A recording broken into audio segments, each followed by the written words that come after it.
go get water? Yes, he did. Okay, all right. He went and got water.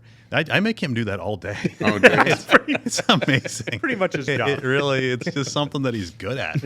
I mean, when we're good at something. He may stop at the bourbon on the way out. That's right. I hope he doesn't take my bourbon. I mean, that's ridiculous. Okay, so this is the GM Perspective. This is our student podcast, and we have had all students on this thing for the most part, except for our coaches. And I'm not normally the guy who starts us off with, this is the GM Perspective. But this is it. So we are so happy to have you with us today. This is Jim McDonald, and we'll talk more about what Jim's done for the school district. But he has been our solicitor, was our solicitor for how many years, Jim? I think Sarah said 54. 54. Yeah. Okay. So That's what's on the plaque in the room that's named after him. okay. It says 54. So that better be right. Yeah, Or we've got a that's problem correct. with that. Hey, we're going with it either way. So. That's right.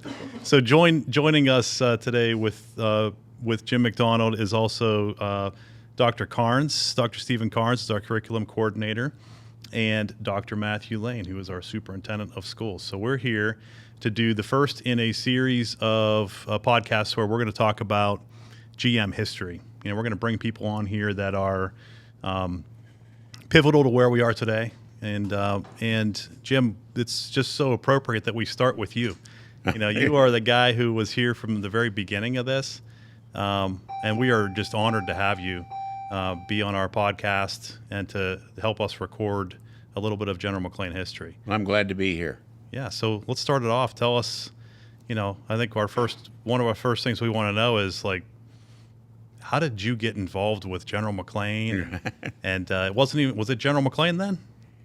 There was a jointure that was in the process of building the high school. Okay.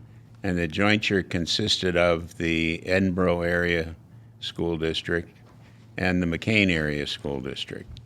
And very shortly after I passed the bar and was practicing, I became the solicitor for the McCain area school district. And we merged from there with some painful steps, but we merged. And let me interrupt you. I'm sorry. Tell us a little bit about those painful steps, because that's intriguing to me. Well, first of all, the makeup of the two boards. The Edinburgh board was very heavily influenced by folks from the university. Okay. And the McCain board was businessmen and dairy farmers, and they didn't have the same history on each board, and their interests were somewhat diverse. So, and the school board's meeting, when you'd have the individual board meetings of the two districts, and then you'd have the combined meeting of the jointure. And because of the farming schedule and dairy farmers, we couldn't start very early. We started about 8:15. Wow. And very, very often we were beyond.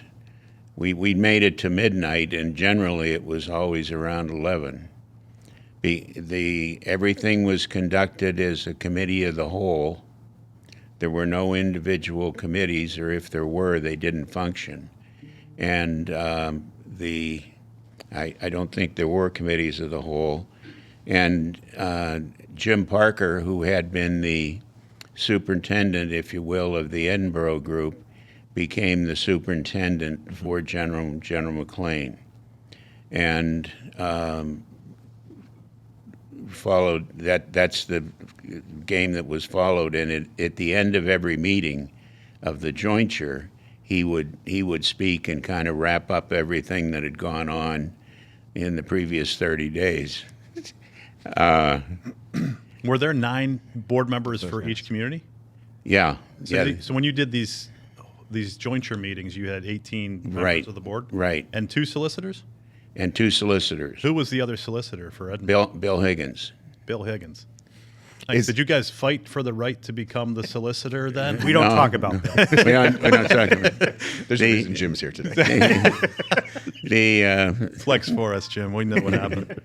Yeah, well, what happened was and I don't really know what happened from Bill's perspective, but I was approached by a fellow that became a friend of mine, Dr. Ray Burchard, who was a very involved member of the community, to see if I would accept the position of the representation of what was to become the district, but at that point was the joint effort that was going on, shortly followed by the district.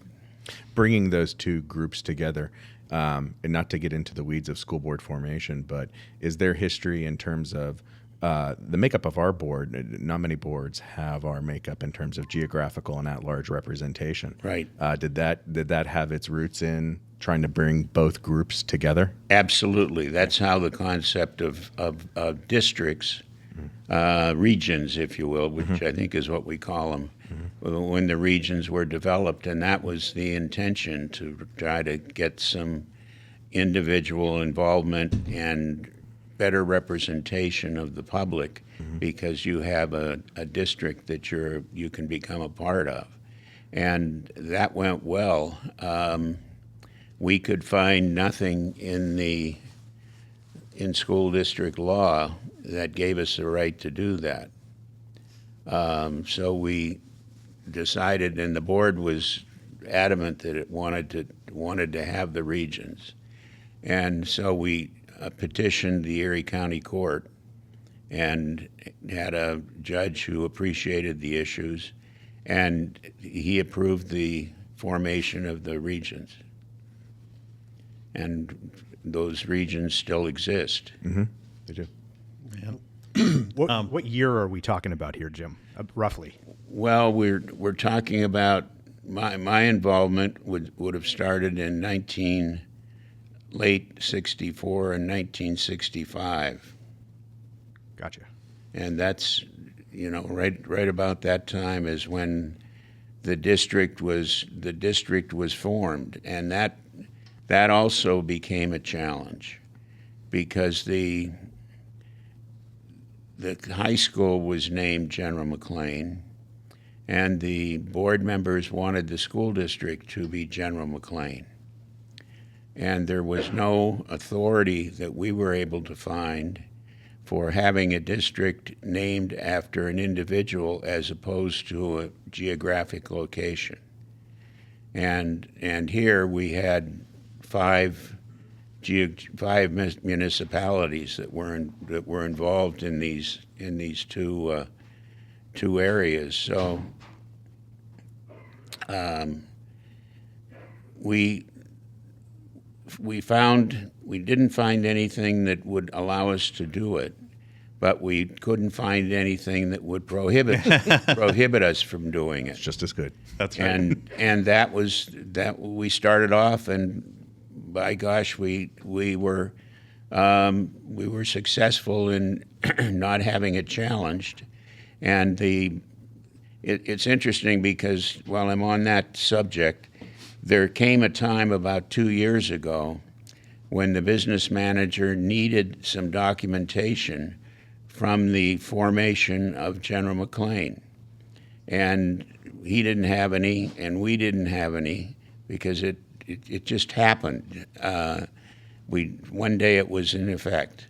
And we, as a result of something that happened in the 80s, when there was school district consolidation was being considered, we had an order of the Board of Education of Pennsylvania, and that order granted us the name General McLane School District. So it was for a different purpose, but that satisfied the governmental officials that the business manager was involved with and needed some documentation.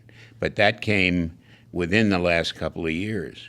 Were there people that were opposed to the name? I mean, do you recall there being a spirited discussion about we can't do that. We don't want to be, this needs to be the Edinburgh High School, or this needs to be the Edinburgh School District, or the Edinburgh McLane School District. Was there discussion like that you recall? I mean, because we fight over much less right now. No, I Not understand. the current board. I understand. That probably would have been more likely to occur at the Edinburgh Okay. board meetings, more so than it would have in McCain.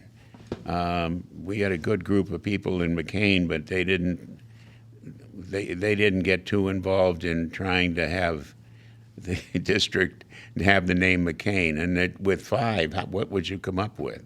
Yeah. I think it was a very good solution, and it had its origin when the joint high school was built. So your timing is, you're talking 1964, 65. So the high school was built. The high school was built, And right. the school, so the kids were consolidated for high school, Right. already. Mm-hmm. Right. Where was McCain prior to the 1960? Where was McCain High School? It's where the elementary school in McCain is now. Was that all one campus then for McCain kids? That was all one campus for McCain kids. And then Edinburgh High School was downtown, right? Right.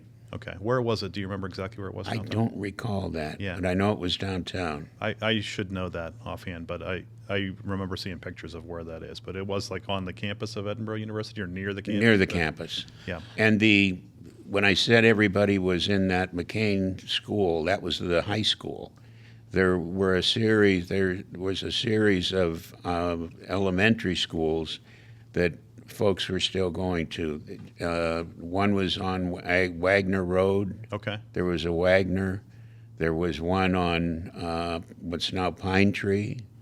So there were some elementary schools that, before they went into the consolidated system on West Road. If you go to McCain Elementary School now, on that in the entryway on the north wall there, the wall to the left, there's a couple of placards that document kind of what Jim said, in addition to having some kind of interesting historical documents, like on display right there on that wall of those early classes, lists of graduating seniors who were serving overseas in the war, and there's some things on display right there that kind of talk about that. That's unreal. That's it's such a cool part of our history, and now we still have these two communities that are, so close together, and have blended so well, but are so unique. Such different communities. They are such different communities, and I think the regions work well. We do need to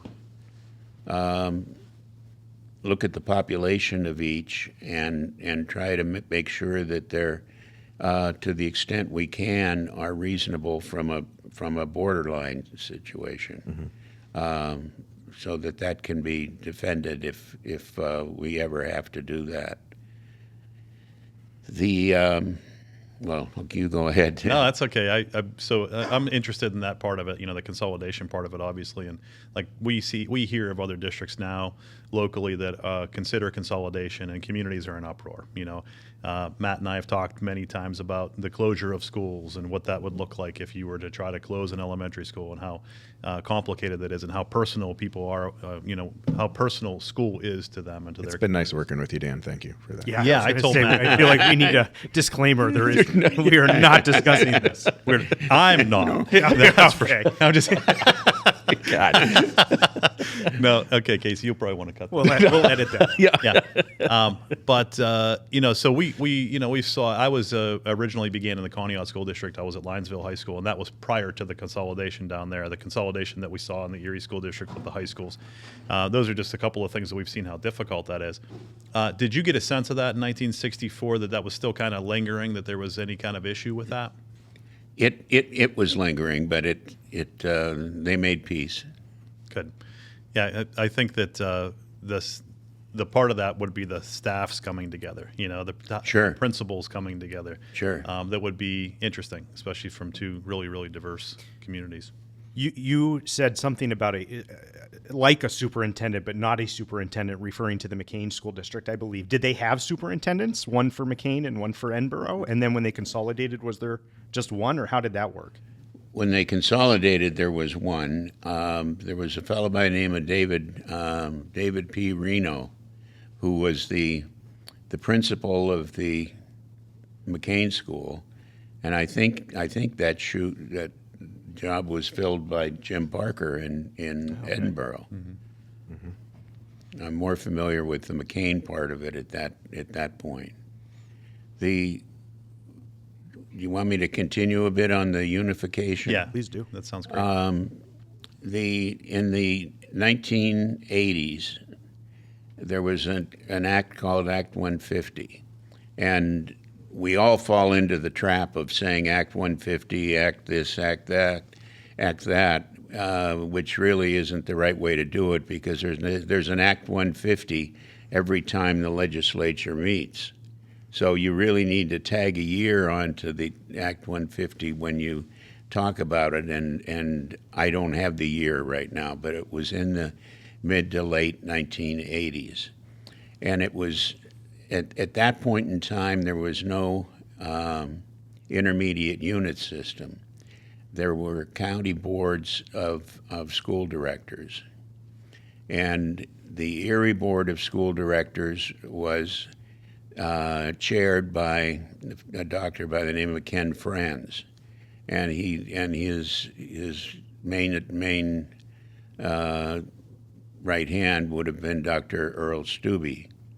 Those names may have some historical significance when you think about it. Well, the legislature passed Act 150 for consolidation of school districts, and it set forth various criteria that you have to have in order to justify being a school district, and that the board of school directors, the county board, took those criteria very, very seriously, and they came up with a plan that had us merging with Northwestern, and the only two that I recall that could have withstood alone would have been Erie and Mill Creek. Fairview didn't have a prayer as far as those criteria were concerned. Well, our board, we had a strong board at that point in time, and it was very unified in its desire to stay independent. And as I say, that was contrary to what the county came up with, which had to be filed with the state Board of Education. But we wanted to remain separate. The legal representation for the County Board of Education was soon to be Judge William Knox, and we mounted a campaign to go to the State Board of Education and have our own system of school unification for Erie County. So our board broke up into pairs, and they went to the other board meetings of Erie County school districts and asked them to join our effort. And it was very difficult for some of them because they were represented by the same law firm that the Erie County Board of School Directors was represented. So it was difficult for them, but board member to board member, they agreed with us. And we had what we wanted to do as a group. We wanted to stay independent. That included Fairview and Girard, which were candidates that were going to end up someplace. And the only one that we had trouble with and couldn't solve was Sparta. That was so small that it was 400 or something. So we ended up going to all of those districts, and all of them decided that they would, if we could get this plan through the State Board of Education, they'd sign on to it. They'd be part of it. But we had to win the war to start with before we could go further. And they're really, when we looked at groups that had been approved in other counties for smaller units than had been required by the Act, because the Act was pretty darn clear. Bill Knox's opinions on that Act were accurate, but where other districts other counties had agreed on a plan, and that plan was adopted by that county's Board of Education, they ended up being approved frequently by the state board. So, in other words, if you don't have anybody complaining, maybe they take the easy road, or easier road. And so, we went to a hearing was scheduled before the state board for all of Erie County, and I remember that so well because we had to go first, and I had a couple of very strong individuals with me. I had Ray Burchard and Jim Parker. It was unbelievable. The night before, they were worried about my sleep, and dinner, and it was really something. But we explained to the board that we weren't trying to be presumptuous, but we had a plan that would solve the problem of Erie County, and with every district except Spartansburg or Sparta, whatever the exact name is.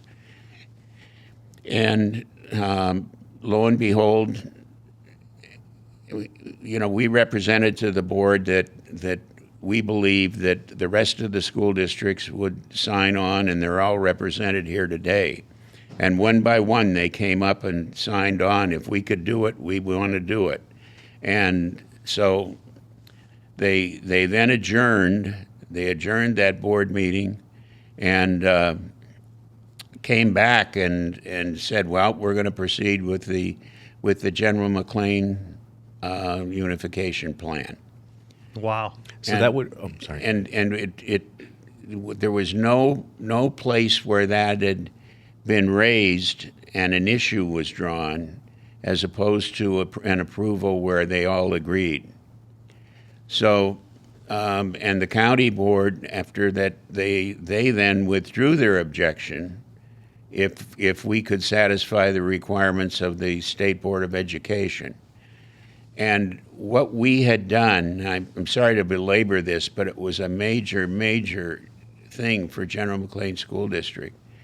And what we had done is we had documentation by experts in population growth and things like that, mainly population growth areas and so forth, which came up with some really strong school population projections for the various areas within General McLane School District. And the board took all of that into consideration, and before too long, we got an order from the board approving us, and then going ahead with the hearings on the other school districts. And it just was. It was classic what we went through, and it was all the result of a couple of very strong board members who would not say no. We're not going to do that, and it's unreal.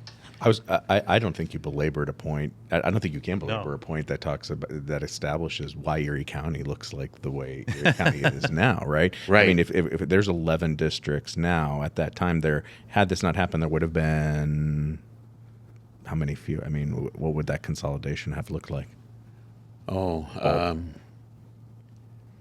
Let's see. We would be with Northwestern. Fairview and Girard would be joined. LaBeouf and Union City. Union City and maybe Wattsburg. But that In half, at least. at right? least half. At least half. And That's crazy. That's awesome. I still have I wish there was a picture of that moment of you guys in court, because we have Jim McDonald, Ray Burchard, and Jim Parker. Yeah. Side by side, You know- delivering. You guys, obviously you're talking about presenting. You guys presented this. Oh, right? absolutely. So how long did that take you? What did that look like? You're surrounded by all these people, and there's basically in a courtroom, Right. and you're presenting the plan. The plan.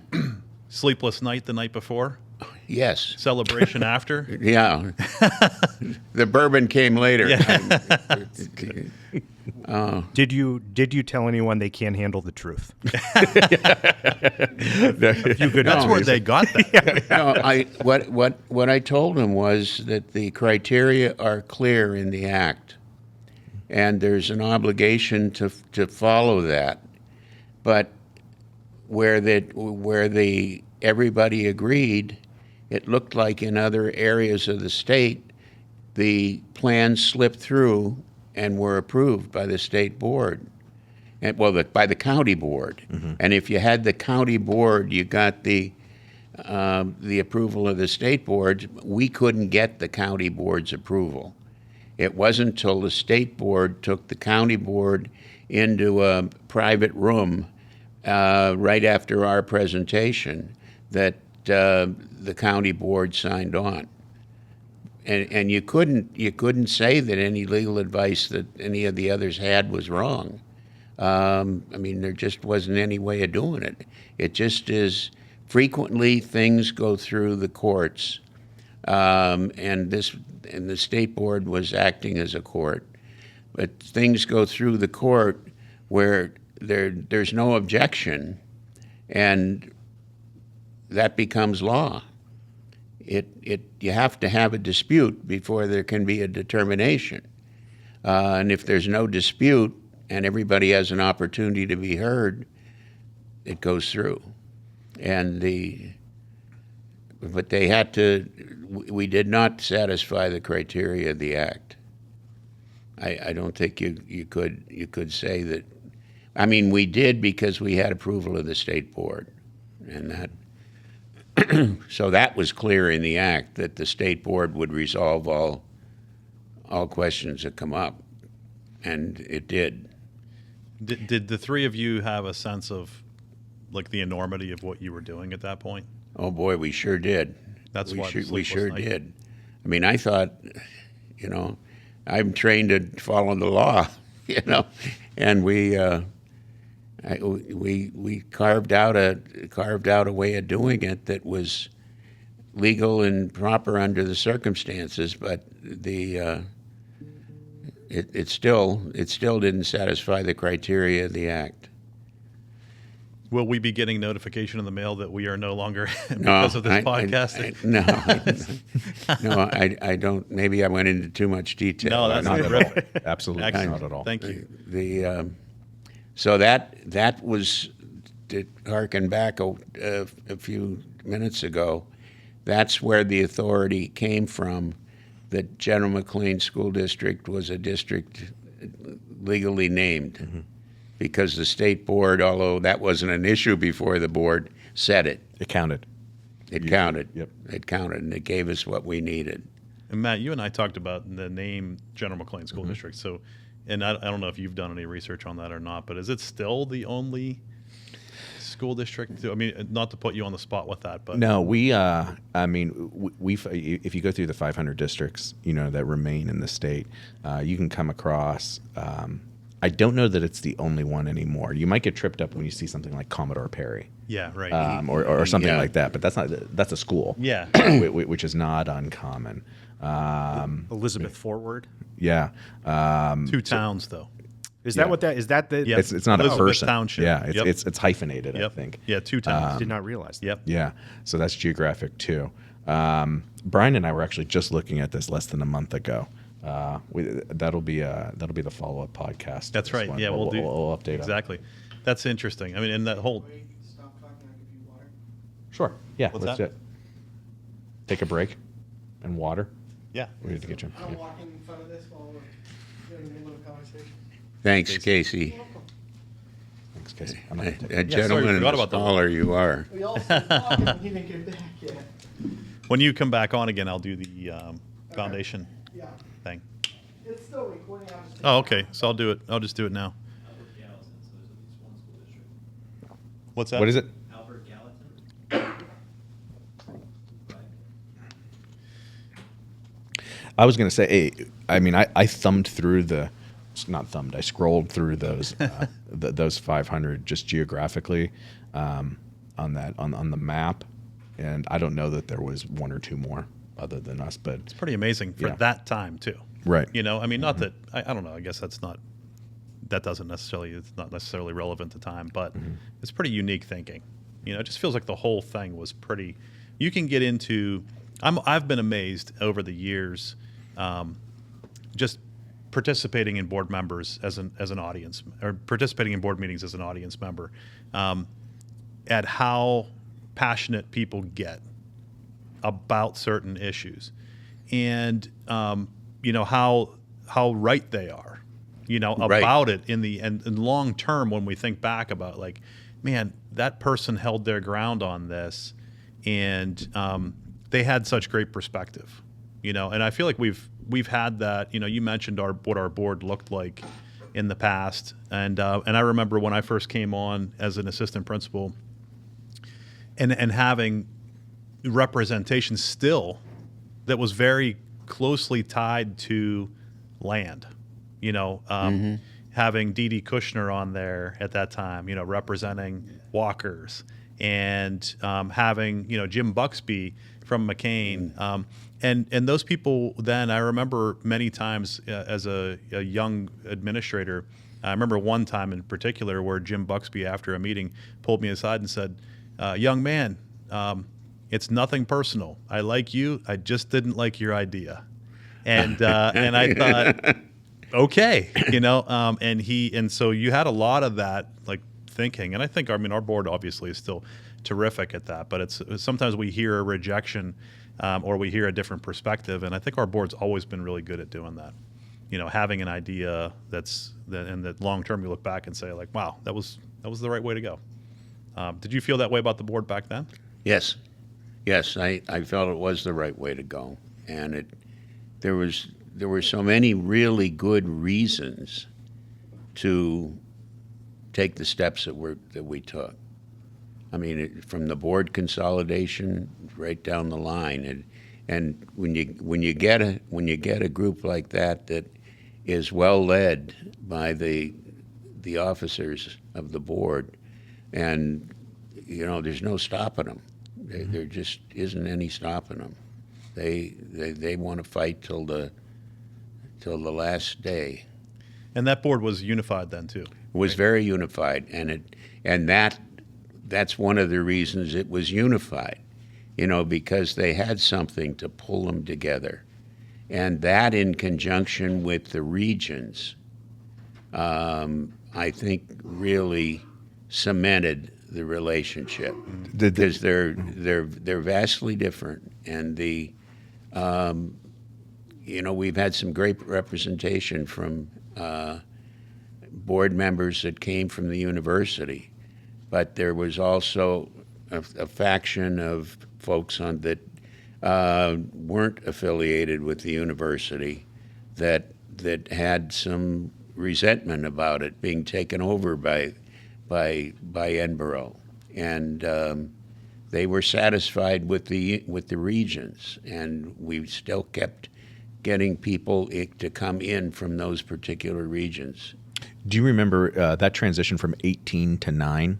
Was that did they transition from 18 to 9 via just appointing people from that body of 18, or was there a separate election for those the newly formed regions?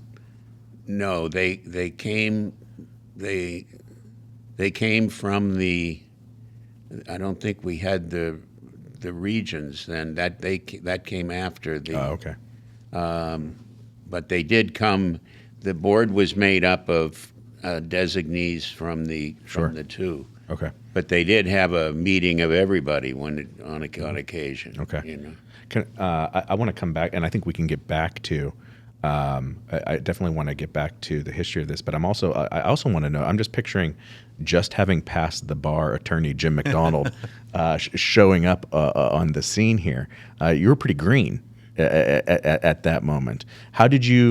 What prepared you for that moment? Did you know you were going to be a lawyer when you were in high school, when you were young, or is that what path took you there? Okay, well, I started at Barron in business and in accounting and economics, and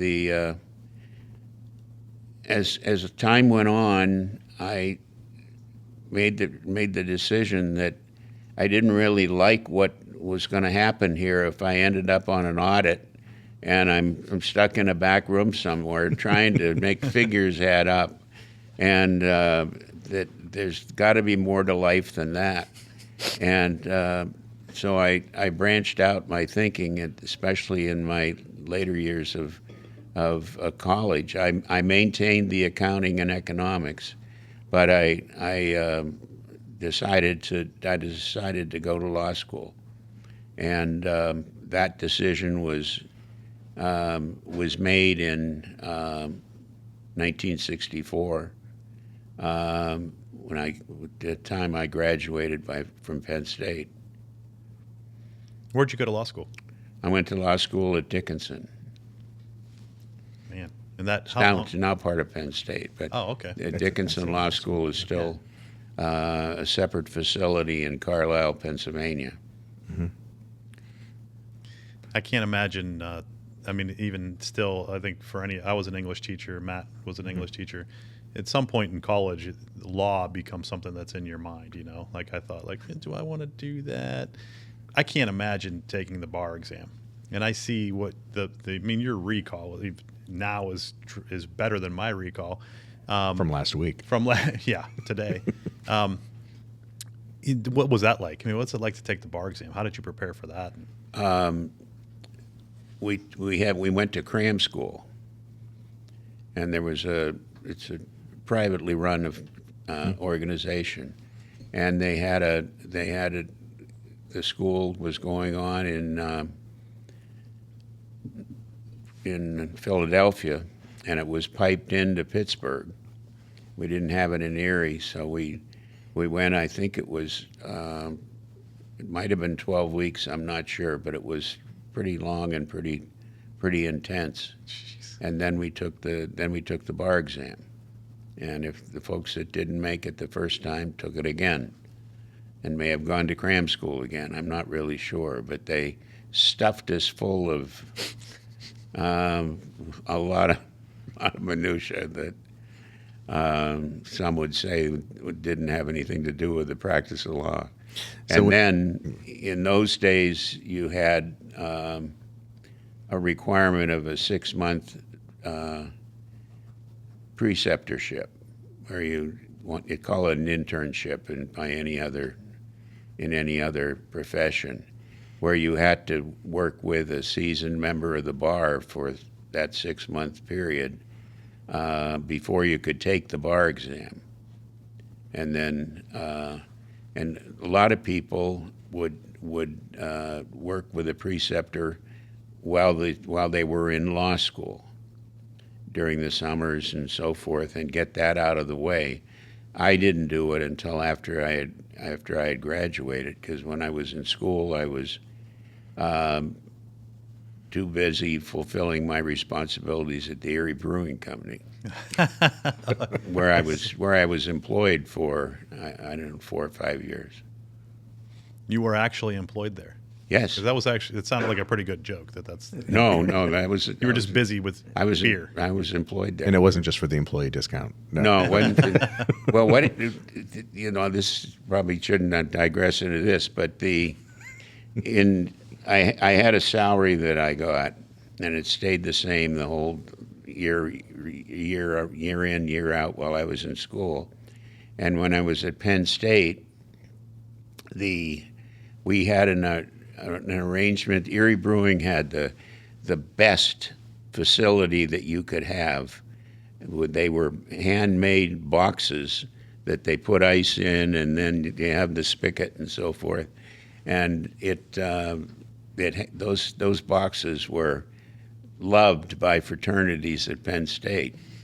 So I would put in an order for what we anticipated needing in the upcoming week or two, and that would then come from Erie Brewing through a distributor down in State College, and I would sell it to the various Wow. folks. And that worked out very, very well. I enjoyed it, and it was good year-round employment. So I was at the Mother House in Erie in the summer, and in Penn State in the winter. Wow. Year-long employment, you said. Yeah, and I didn't do that in law school. Law school was, Too much. yeah, I didn't. Well, there were no fraternities, Oh, yeah. but I did come back to the brewery every summer. So when you said you show up and you had just passed the bar, how green were you in attending those first school board meetings? So pretty early on. Yeah, it's it's a new experience, and especially some of the things that you have to rule on. So I was pretty damn green, Yeah. and everything seemed to be appreciated, and I took it very seriously. I would prepare for what I knew was going to come up, and usually sometimes you have to wing it, but I was pretty green. Jim, did you know that you had an interest in school law specifically? Is that something that you studied during law school, or? I was very interested in school law. Yeah. Talking to your colleagues, your peers that are that are school solicitors as well, based on your experiences with them over the decades, and it's cool to say that not just over the years but over the decades. What are some of the things that you think made your experience with General McLane different from what you saw with your peers? I'm sure there were a lot of similarities because you're speaking the same language, breathing the same air, dealing with many similar issues.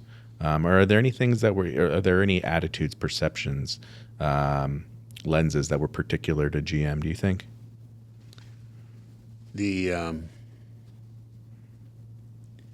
long-term service by individual board members, I think, was somewhat unique.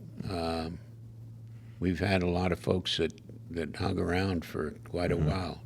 There's still one guy on the board, is there not? That's right. Dr. Wise, yes. Dr. 41 Wise, and years. he goes way back. Is it 41? I believe it's 41 Yes, years. that's the number that's the number we're working with. So Incredible. It is incredible.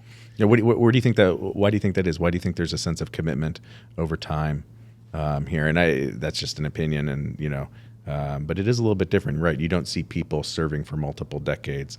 You do see that at other boards, but not nearly as frequently as ours, I don't think. Yeah, there is a feeling of community that board members. It's evident in board members over the years, and I'm not sure that's always the same. Periodically, where there's a conflict, I would get called into a board meeting of another board. Sure. And it wasn't the same necessarily. You'd have also I became very involved in school board negotiations from the time the act became effective that teachers could organize, and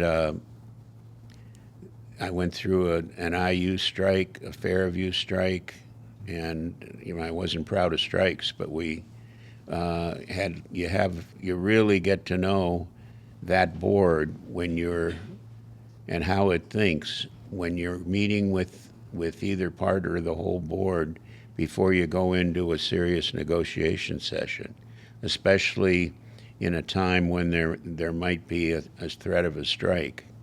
And so you do get a feel for different boards, and sometimes you're given a lot of latitude. Other times they want to micromanage, and that's a hard thing to do.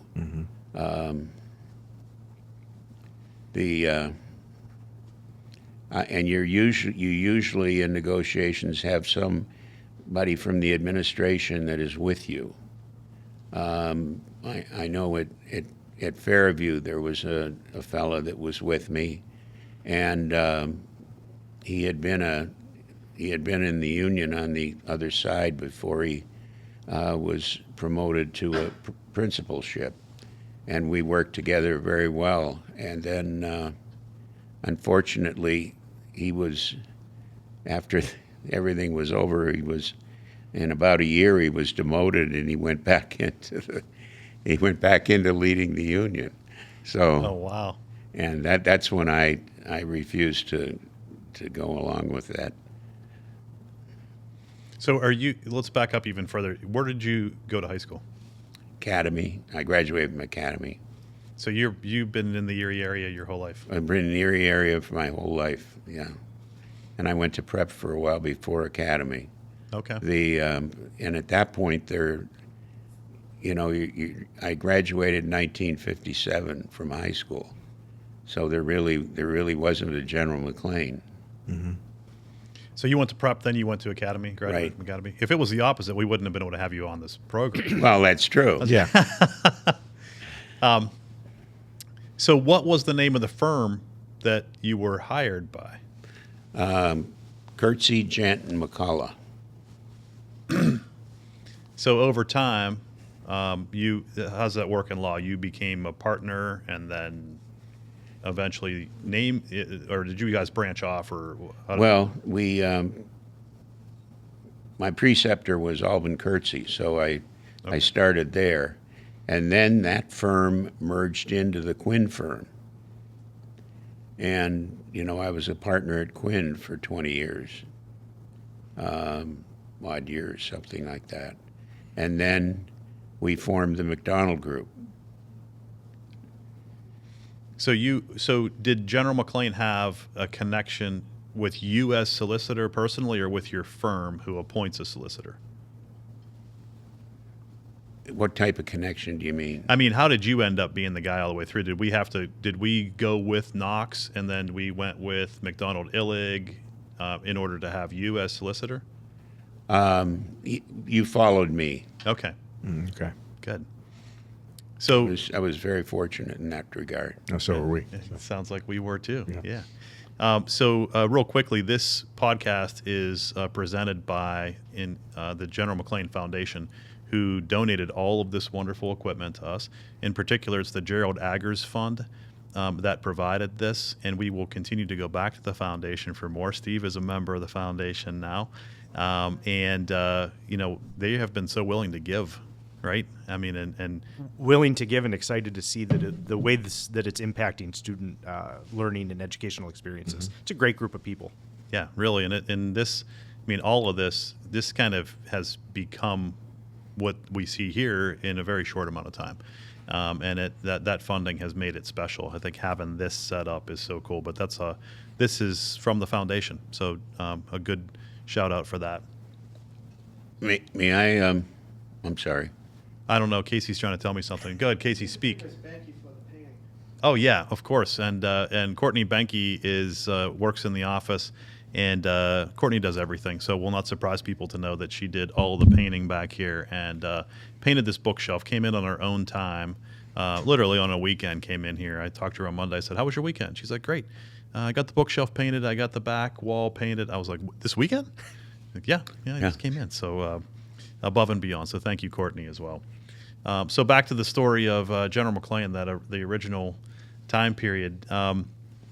So you had that first group of people in 1964, still working out the issues and we're now a consolidated school district, the General McLane School District. When you were talking about the possibility of Northwestern being in, Right. I thought about Dave Cannon, and I thought, we already bus. How far do we bus every day? Like, I mean, hundreds of miles or thousands of miles. The equivalent of going to Anchorage, Alaska, Daily? daily. I mean, could you imagine adding, because that district is, I mean, we would be enormous. It goes all the way to the Ohio line, doesn't it? Yeah. It does. It does. It borders Ohio. And up to what on that side? Is that Lake City? No, Lake City's in Girard. Platia? Yeah. Whatever that is out there. So you got you got Ohio, the lake, and then down to us. Albion. So, yeah. I mean, that would be unbelievable square mileage. Your career now, what would you say are the things that you're the most proud of being the solicitor at General McLane?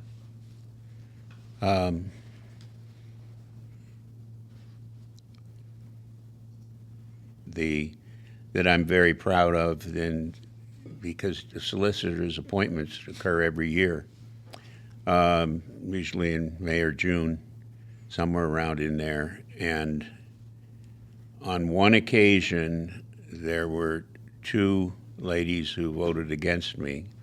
On every other occasion throughout the 50 years, there were no nays, and that meant a lot, because I felt like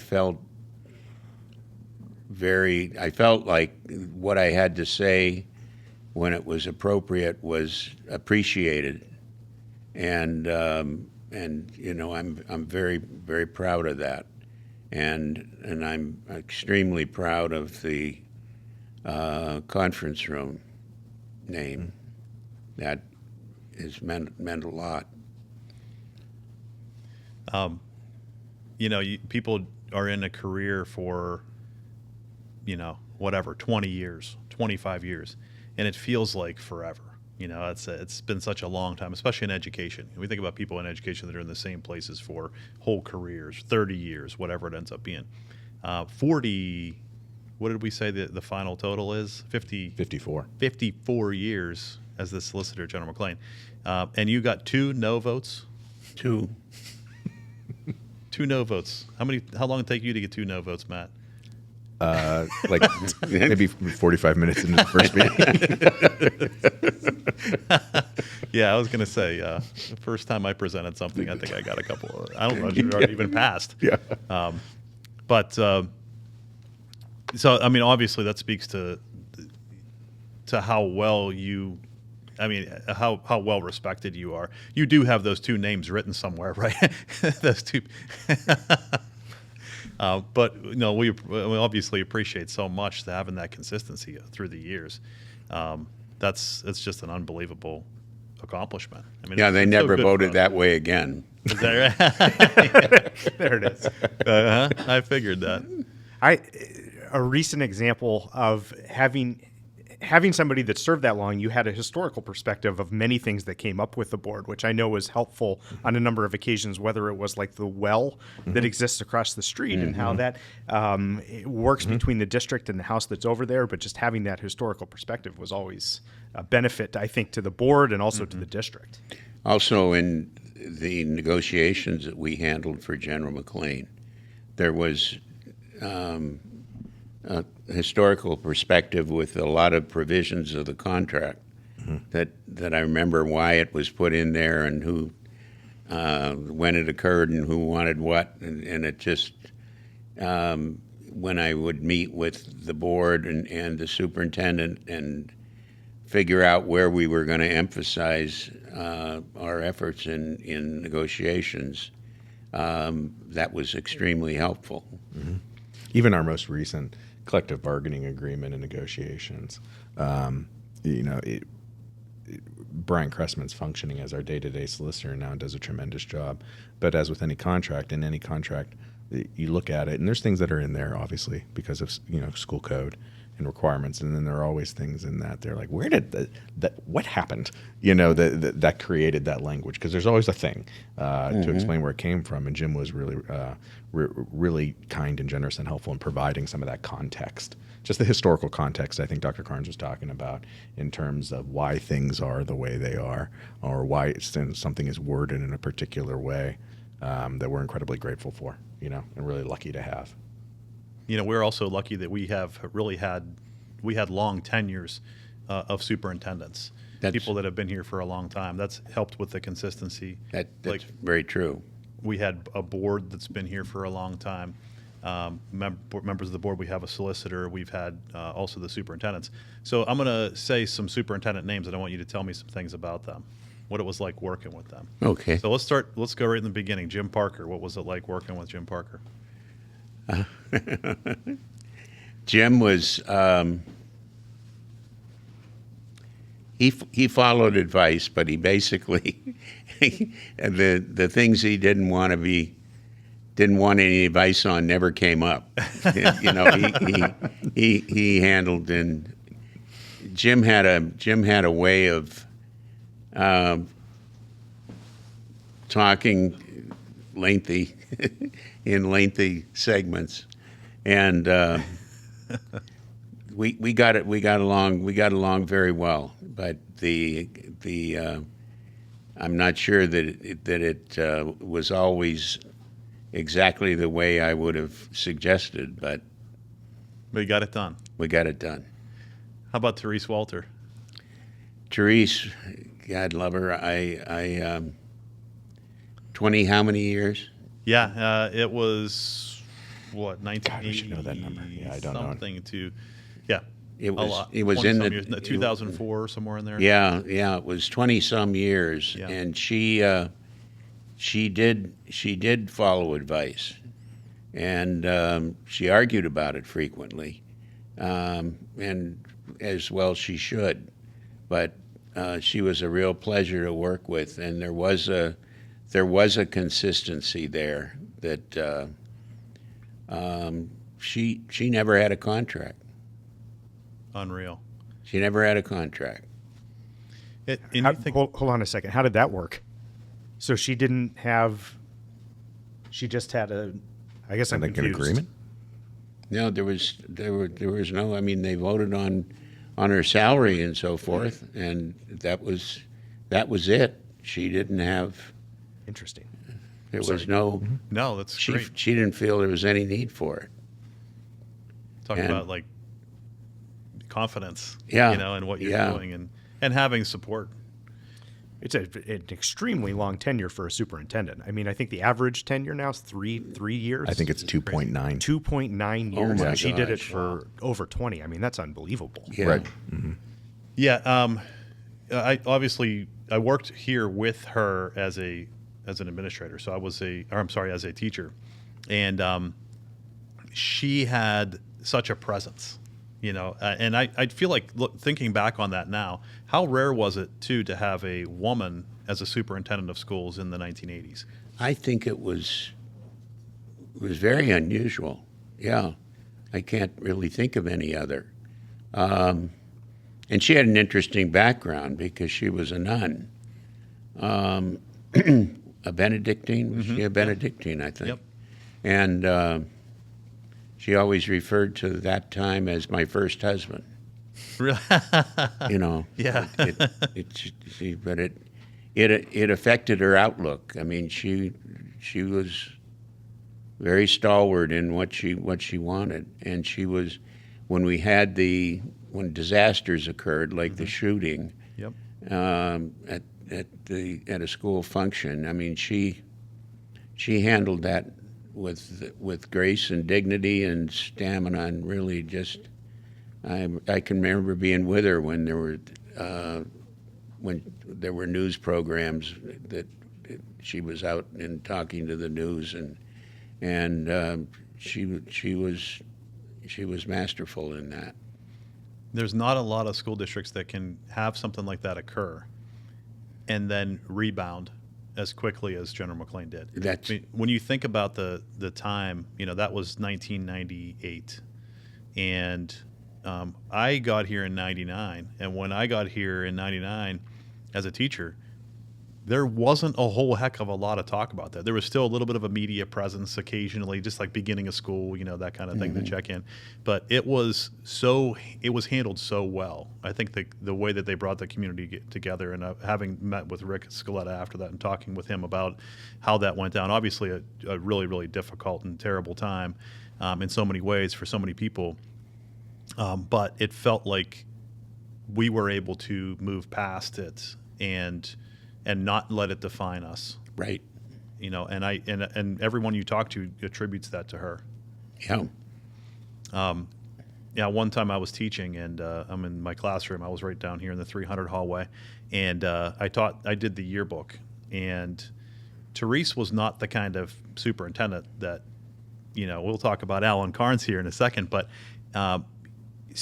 Alan came out. You saw Alan every day. You didn't see a lot of Therese.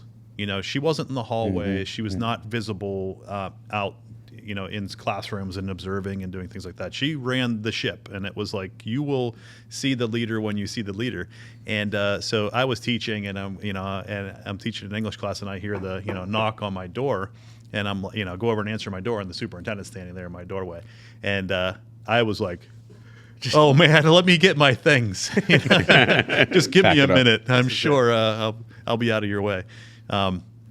But she said, I just want to thank you or congratulate you on a very nicely done yearbook. And I said, thank you. And In front of the class. She said that in front of the class, and then she turned and walked out, and I shut the door, and I was like white, and shaking, and the kids were like, who was that?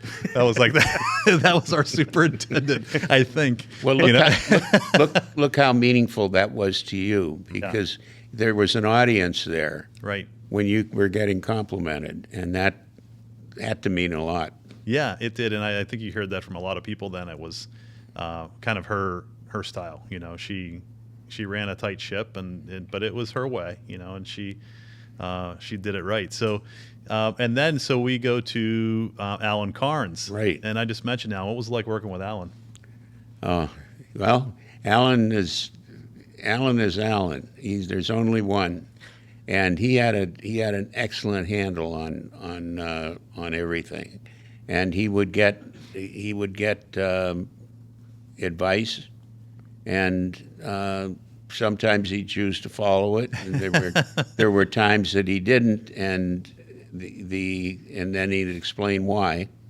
They were usually personnel type things, and because he was very loyal to his staff. And was a fine guy to work with.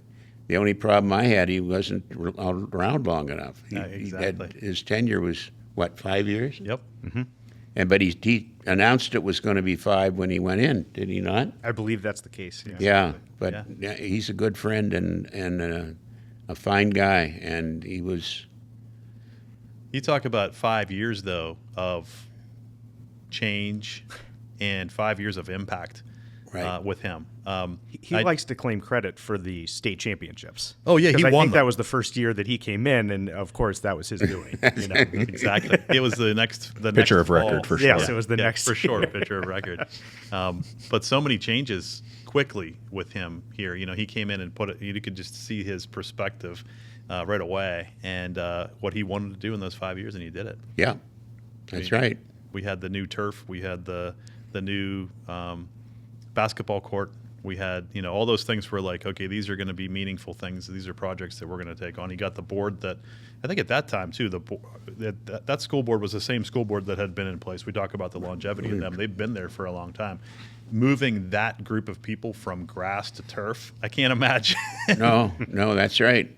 And I can remember I was recuperating from one of my knee surgeries or one of my hip surgeries, because I've had 3 of them, at home, and he came to see me and announced how much we were giving. Really? Yeah. And I think that happened on 2 occasions in his tenure. Oh my gosh! Yeah, so completely the opposite when it comes to being out there compared to Therese Walter. Right. And he was in everything, and everywhere. And you would, wherever you went, and it was never in a way that made you fear, that he was going to be there. It was like he knew everyone. He was shaking hands, he was Right, talking to right. people, and he was not afraid to tell you, again, that when you needed a little talking to about something, he was able to address that. I would joke with him and Kenny Walker. I know he and Kenny are still good friends, but Alan came into my office one time in the high school office, and he said, "Hey, pal, let's." He said, "You got a minute?" And I said, "Yeah, sure." He's like, "Let's just take a walk." I said, "Okay." So we were walking, and he was talking to me about something, and it was a good lesson that I was learning along the walk. And we got out in the middle. We were right up by the middle school, between the middle school and the high school. He was heading back to the Ed Center, and I said, I wasn't sure where we were ending up on this walk.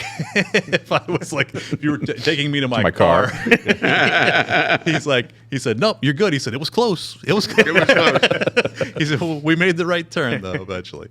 Another thing that he was very good at, when we'd have a problem with a member of the staff, and it had to be dealt with severely, Of course, yep, I remember. he had a way of having a closet conference with that individual, and there was never any litigation or anything coming out of it. Yep, he made them see. He made them see how well he is handling this, and but he was very effective in that regard, behind the scenes, really as you was. say. Yep, and I watched him. I was in one of those meetings, and as you said that, it occurred to me, going into it, we weren't sure how this was going to go, and I don't think any of us said a word. And in the end, it was like, this is the way it's going to end up, and it did. And there were, like you said, no further litigation. Go to the board and say this matter's been handled. We have a resignation, or I think it was a resignation. We have to act on the resignation. Yep, that's it. We'll miss her. We'll miss him. Yeah. That was it. So we moved from Alan to Rick Scaletta. Can I just say one thing? Absolutely, yes. So you said that obviously Alan is my dad, and he Really? yeah, yeah. changes everything. Yes. But he will tell the story that when he came down here, obviously he wasn't a superintendent before coming here. He was a curriculum director in Mill Creek, and came down here, and he remembers sitting in his first board meeting thinking, I have no idea what I'm supposed to be doing here. And credit to you with the guidance that you provided to him and got him so that he was able to run that meeting effectively in meetings after that. So I don't think you could have somebody on here who would speak more highly of Mr. McDonald than my dad would, in just his time getting to work with you. Well, So that feelings are mutual. Yeah, I was going to say, I think that's a good friendship. Yeah, and I mean, I'm sure all of them would say that. I know Rick, I talked to Rick Scaletta recently too, transitioning to Rick, and I saw him at the vocal jazz concert, and I said, "Hey, we're going to have you on the podcast pretty soon." I said, "We're kicking it off with Jim McDonald," and he was like, "Oh my gosh, what a great way to start! What a great way to start!" And he said similar things that your dad did. So, what about Rick? Rick he had a perspective because he came through the ranks, didn't he? Yeah, did it all. He did it all. He was, what did he teach? Music? Yep. Music teacher, and then went into administration, was high school principal, right? Yep. He was he was assistant principal, then he was a co-principal, and then he was principal by himself, and then superintendent. Yeah. I admire Rick very much. He did a good job. He really did. We didn't always agree, but that's true with anybody. But his perspective caused him to see when somebody did something wrong, he was able to see how good that individual really is.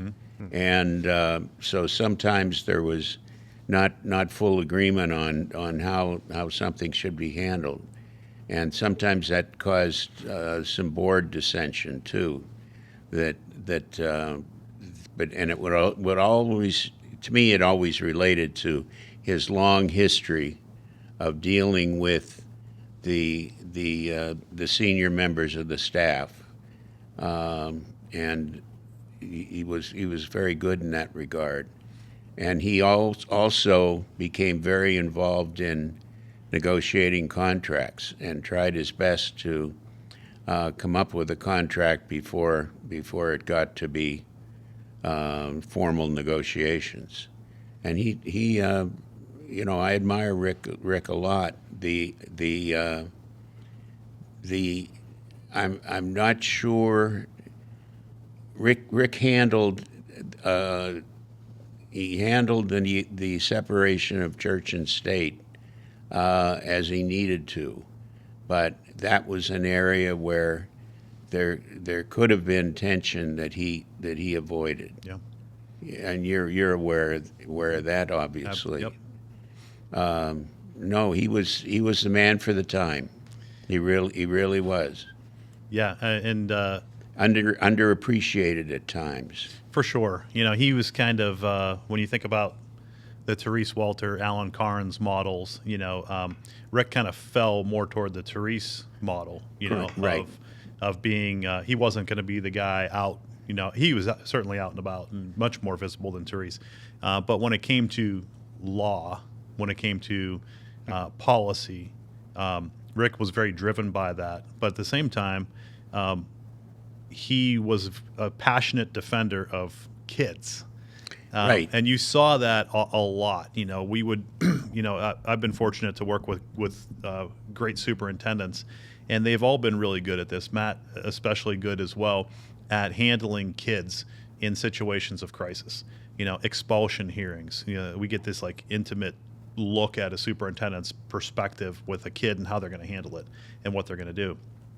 And Matt and Rick in particular are Matt really good at, and Rick was really good at making that connection with a kid and with their families, and like really let's do what's best for you, but understanding that there's a policy here that I have to acknowledge and that we've got to figure out, and I have a school board that I'm accountable to.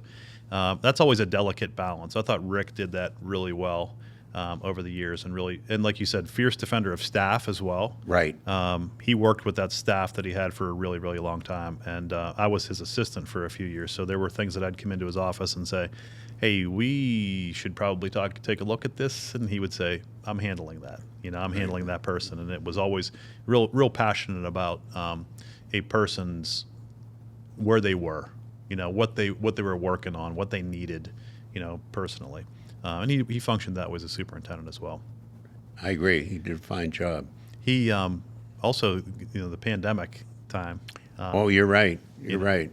That is an unenviable position for anyone to be in. Right. And donated his time in the end, which was unbelievable. So then we make the transition to this guy over here. What's it like working? What's his with him? name again? I don't remember. What's it like working with Matt Lane? Oh, it's a real pleasure. Cover your ears, Matt. I was going to say, do I need to leave the room? It was a real pleasure, and Matt came in at a very difficult time because the negotiations for a superintendent which didn't involve Matt, was very difficult. It came out that the board decided to just cancel it, not pick a superintendent at that point, and Rick took over or continued to do it, continued to work because the investigation regarding the individual wasn't favorable. Right. And the board was divided. We should have picked so and so, and gotten over this, but they continued with the search. And at that point in time, Matt surfaced, and it was clear sailing. They knew who they wanted, and they got him. And I remember my first meeting with Matt down at the office about how we were going to, what he needed in writing and how we were going to work it. And that was an end of a very, very difficult period as far as the superintendent was concerned. The position of superintendent was concerned. Rick, as you indicated, graciously continued for how long? At least another year. He At did a least full another year. Full year, yeah. After he had He retired. announced his retirement in January, and then I think he worked through the next full year, and Yeah. that, that is almost unheard of. Absolutely. It really is. And now working with Matt, I haven't had the pleasure of working with him as long as I had with some of the others, but he's a very, very talented guy, and I just hope he stays around here. That's right. He's told me 20 years, right? You want that Right, Therese 20 Walter. Yeah, I Yeah. think that, yeah. Is that- He How many wants more to- contracts is that? Wants to break that. Wants to break that. you should Yeah. work contract lists like she did. Yeah, there you I go. was going to say, I didn't want to get it. I hope we didn't get any ideas off of that. I would like to say that how much I appreciate, when I started Jim, like Jim mentioned, Jim and I just worked together directly for a year, Right. about a year. And the thing about starting during the pandemic, the nice thing about the pandemic was everybody agreed on everything. Yeah. There was, Real simple time. it was really there was consensus on every issue. But I would echo what Steve said about Alan having come in as a local outsider, having come in as somebody not like Rick Scaletta that had the institutional knowledge Right. and the experience here. How much I appreciated Jim's presence.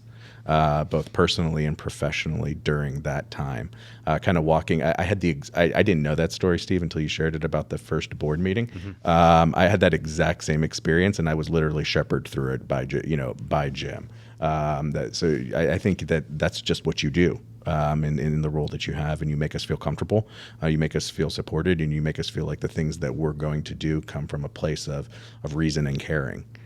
Which I don't take for granted at all, because I know that not every district gets that from their solicitor, and I think that's one of the things I found out right away that makes this place special and unique. Was you, and you talk about community, and you talk about what we are as a community and how we came together to be who we are, and your role in that can't be understated.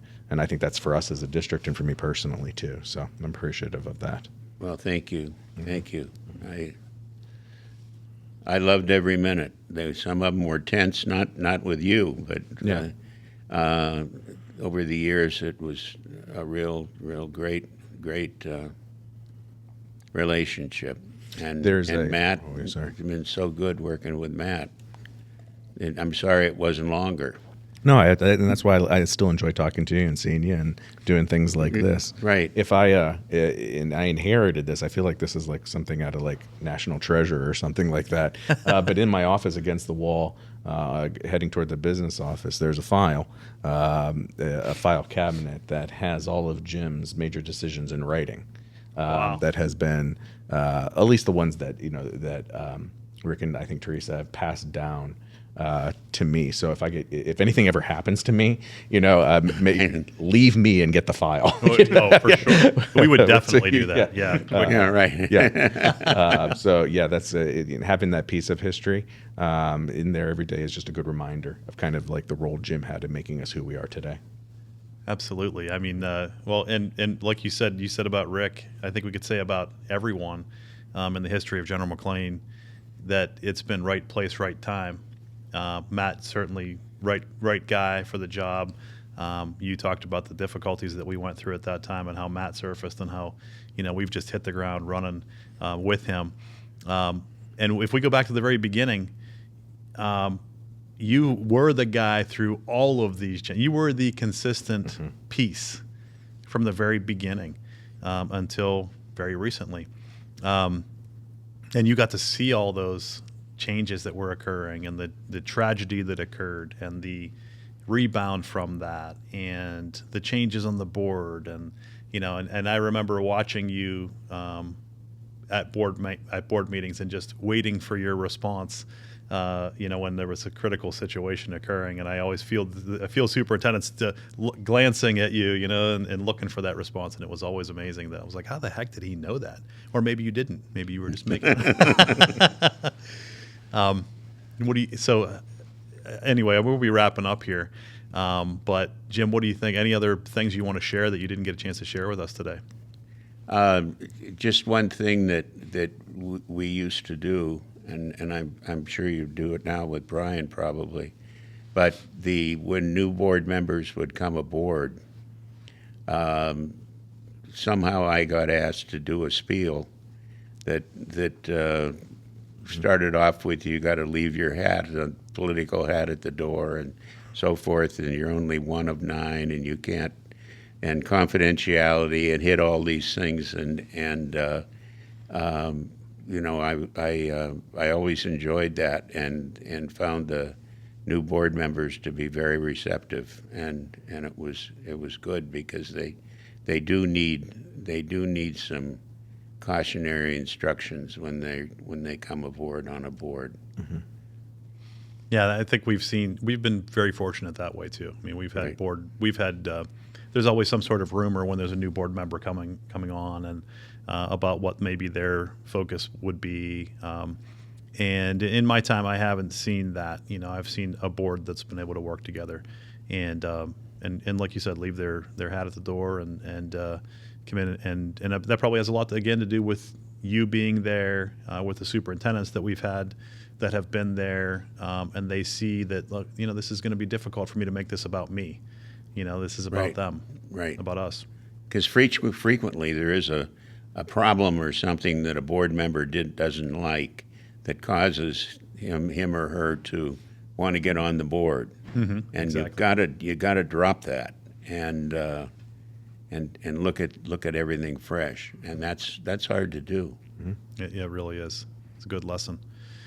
So, Steve, Matt, anything else you didn't get a chance to share? No, I appreciate you, Jim. I appreciate you taking the time to not just taking the time with us today, which I think we value, but taking the time for half a century, of service to us, and making us, like I said, I said before, making us who we are, but you literally did, both in terms of, on paper, but also I think your professionalism, your candor, your caring, that imprints on the district, and I think it will be for us well beyond any of us.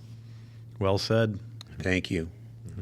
And so this is the Thank GM you. perspective. This is the first in a series of many GM figures that have built who we are throughout the years. So I don't know who we're going to go to next. We have a list up there on the board, but we'll see where we go from here. But thank you so much, Jim, for being Appreciate you. here. Yep. I appreciate not only today, but of course everything you've done for us here at GM. Well, thank you for the opportunity. I appreciate it. Again, our podcast is possible because of the General McLane Foundation, and in specific, the Gerald Aggers Fund. So we'll catch up with everybody next time. Casey Ramey will be coming back again to do some GM student voices, and some end of this, we'll be doing a fall wrap-up show, a bunch of stuff coming, and then we will continue along with this Legends series, I guess we'll call it. I like that. As we move along. So thank you, Jim. Thanks, Jim. Thank you. Thank you. Okay.